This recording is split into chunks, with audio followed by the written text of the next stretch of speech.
हिंददीत सादर समागमात दुसऱ्या दिवशी जनसागर बोले सो निहालच्या जयघोषानं नांदेड दुमदुमले।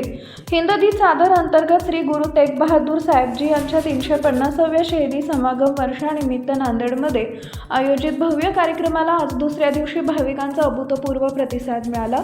मोदी मैदानावर सकाळपासूनच दर्शनासाठी भाविकांच्या लांबच लांब रांगा लागल्या असून बोले सो निहाल, संत श्री अकाल आणि वाहे गुरुच्या जयघोषानं संपूर्ण परिसर दुमदुमून गेला आहे।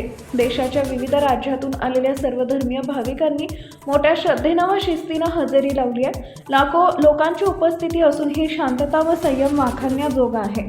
आयोजक, स्वयंसेवक आणि विविध सेवाभावी संस्थांच्या नेटक्या नियोजनामुळे कार्यक्रम अत्यंत सुरळीत पार पडतोय। भाविकांच्या भोजनासाठी विशाल लंगरची व्यवस्था करण्यात आली असून हजारो भाविक प्रसादाचा लाभ घेत आहेत। यासोबतच लोकसहभागातून चहा, अल्पोपहार आणि ज्यूसचे विविध स्टॉलही उभारण्यात आले।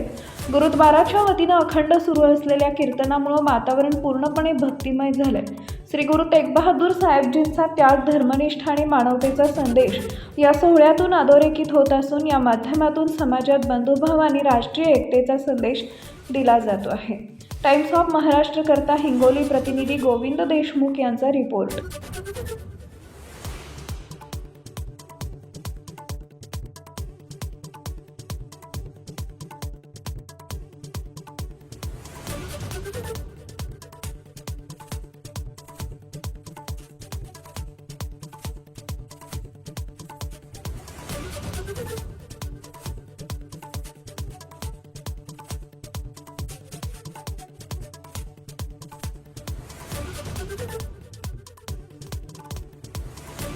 you